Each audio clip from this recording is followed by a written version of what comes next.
kasih sayangnya.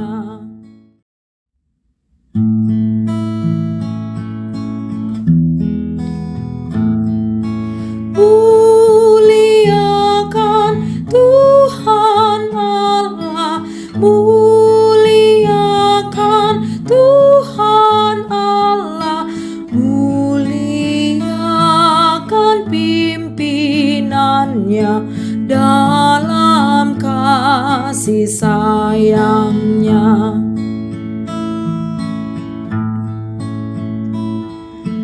Kami datang kepadamu, kami datang kepadamu, bersyukur sebulat hati karena kasih-Mu besar.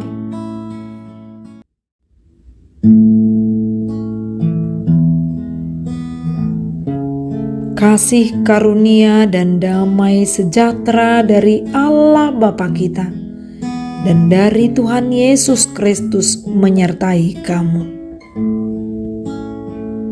Firman Tuhan pada hari ini tertulis dalam Efesus pasal 5 ayat 2. Dan hiduplah di dalam kasih, sebagaimana Kristus Yesus juga telah mengasihi kamu dan telah menyerahkan dirinya untuk kita sebagai persembahan dan korban yang harum bagi Allah. Demikian firman Tuhan. Hiduplah di dalam kasih Kristus. Identitas umat Kristen yang paling dikenal oleh orang banyak adalah identitas yang penuh dengan kasih. Memang semua agama mengajarkan tentang kasih. Namun ada keistimewaan yang terjadi dalam sejarah, bahkan dalam iman orang Kristen, yaitu Kristus Yesus yang menjadi patron kasih. Dialah yang mengasihi semua umatnya, karena Dia telah menyerahkan dirinya untuk menebus dosa manusia sebagai persembahan dan korban yang harum bagi Allah. Ini yang membuat kita harus meneladani bagaimana Kristus mengasihi umatnya. Demikian pula kita hendaknya hidup di dalam kasih, mengasihi Allah dan juga mengasihi sesama dengan kasih Kristus. Apa yang membuat kita jauh berbeda dari kehidupan yang lama, yaitu dengan kasih Kristus, dosa kita diampuni, kita diperbaharui.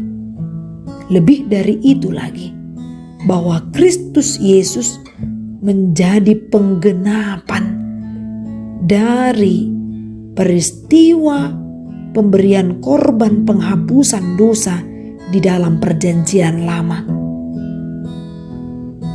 Pada perjanjian lama, dalam ibadah di bait Allah, umat memohon pengampunan dosa dengan cara memberikan korban bakaran bagi Allah, yaitu korban penghapusan dosa. Setiap mereka beribadah, mereka harus memberikan korban penghapusan dosa. Namun di saat Allah mengutus anaknya yang tunggal, yaitu Kristus Yesus, ke tengah-tengah dunia, maka dirinya sendirilah yang dijadikan sebagai korban penghapusan dosa dengan kematiannya di kayu salib. Itu terjadi sekali untuk selamanya. Apakah yang harus kita lakukan? Kita harus mengingat, barang siapa percaya kepadanya, maka akan menerima pengampunan dosa dan diselamatkan dari kematian kekal. Bahkan kita akan memiliki hidup yang kekal. Kasih-Nya lah yang menutupi banyak dosa. Sebagaimana Allah di dalam Kristus Yesus telah mengampuni kita yang hidup di tengah-tengah dunia ini hendaklah hidup dalam kasih. Kita mau peduli akan sekitar kita, tidak memandang rupa dan tidak mengharapkan balasan, bahkan harus melakukan kasih yang sampai menyentuh orang-orang yang membutuhkan pertolongan, sampai menyentuh kepada orang-orang yang benar-benar rindu kedamaian. Bawalah kasih Kristus itu kepada setiap orang. Biarlah orang mengenal kita sebagai pengikut Kristus yang penuh dalam kasih. Bukankah hidup di dalam kasih menjadi impian setiap orang? Amin. Salam sehat. Semoga hidup kita diberkati melalui firman yang kita dengar. Horas.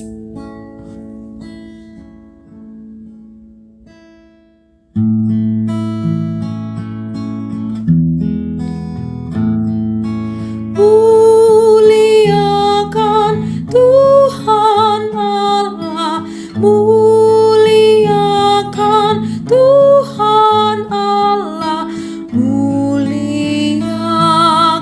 pimpinannya dalam kasih sayangnya.